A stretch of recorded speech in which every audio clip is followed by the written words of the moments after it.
Monsieur Ouattara, bonjour. Bonjour, Monsieur Bachet. De nombreux témoignages ont été diffusés ces derniers jours, une enquête de RFI, mais également des rapports d'organisations de défense des droits humains qui font état d'exactions de l'armée malienne au cours d'opérations antiterroristes. Votre réaction? Quand on parle d'exaction, je suis étonné que tous les temps, c'est l'armée malienne qui est indexée.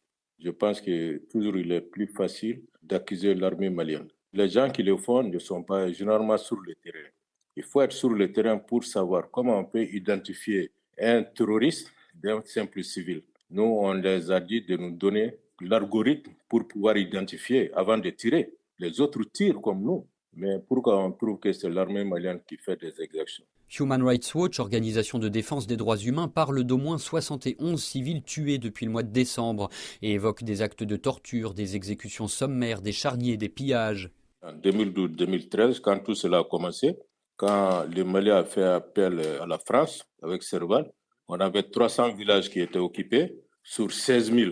Quand Barkhane est venu, sur 9 ans, Mais là, il ne s'agit pas de Barkhane, on parle de l'armée malienne. j'en viens. Je veux dire que ce qu'on a su, que chaque année, la France donnait à peu plus d'1 milliard pour ça. Ça veut dire que c'est à peu près 2 milliards de francs CFA qui étaient dépensés pour pouvoir sécuriser le Mali.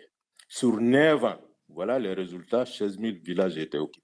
Maintenant, 4 mois, l'armée malienne, avec un peu de moyens, sur les 16 000 villages, on a libéré aujourd'hui 12 000 villages. Il y a plus de 80 000 déplacés qui ont regagné leur logement. Les résultats que l'armée malienne a pu avoir avec peu de moyens et voir que la France a dépensé chaque jour 2 000 milliards sur 3 204 jours, si vous prenez cela, il y a des gens qui ne veulent pas qu'on fasse un tel bilan.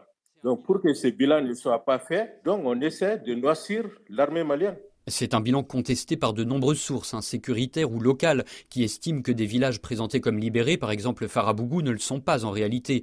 Mais surtout, Monsieur Ouattara, cela ne change rien aux allégations d'exaction formulées par des Maliens et qui concernent des crimes commis contre des civils maliens. Est-ce que vous avez les noms de ces Maliens-là qui témoignent de ça? Vous savez, dans certains villages, la situation est telle que si vous donnez de l'argent à un Malien, à un pauvre qui souffre, il vous dira tout ce que vous voulez. Donc pour vous, c'est un complot, une campagne de diffamation. Mais bien sûr, c'est un complot. C'est ça que je vous dis. Le succès que l'armée malienne a remporté, on ne veut pas que cela soit su. En tant que vice-président de la commission défense du CNT, la représentation nationale, est-ce que vous comptez quand même demander des éclaircissements aux autorités sur ces allégations d'exaction? Nos soldats suivent tout le temps des cours sur le respect des droits de l'homme. Aujourd'hui, la Cour de justice militaire est opérationnelle. Tout acte d'exaction rapporté, il y a les procureurs qui sont là, qui mènent des enquêtes. Et déjà, il y a eu des soldats qui ont été punis. Donc, notre justice fonctionne très bien. Au-delà des allégations d'exaction, les témoignages rapportés par RFI ou Human Rights Watch indiquent que les Russes qui sont aux côtés de l'armée malienne sont sur le terrain et qu'ils participent aux opérations de l'armée malienne. Ça, c'est de la manipulation pure et simple. Surtout, vous m'excusez, on parle sur RFI. Je parle avec vous, j'ai du respect pour vous. Mais pour moi, RFI n'a pas de crédibilité. Alors, de très nombreux pays occidentaux affirment que ce sont les mercenaires du groupe Wagner qui sont déployés au Mali. Les autorités maliennes démentent et parlent d'une coopération d'État à État.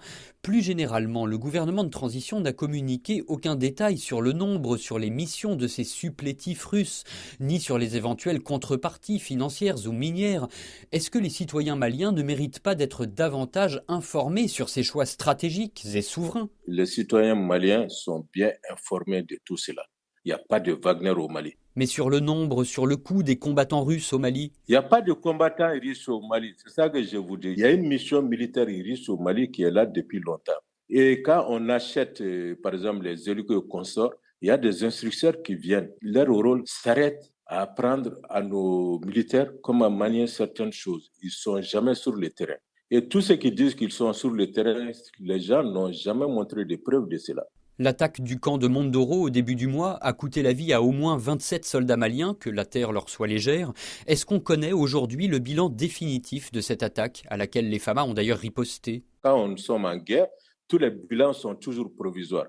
Parce que les blessés, il y en a qui peuvent guérir, il y en a qui peuvent ne pas guérir. Mais pour le moment, le bilan qui a été publié par la DIRPA, C'est le bilan officiel, il faut s'arrêter à ça. La Mauritanie accuse l'armée malienne de crimes récurrents contre ses ressortissants.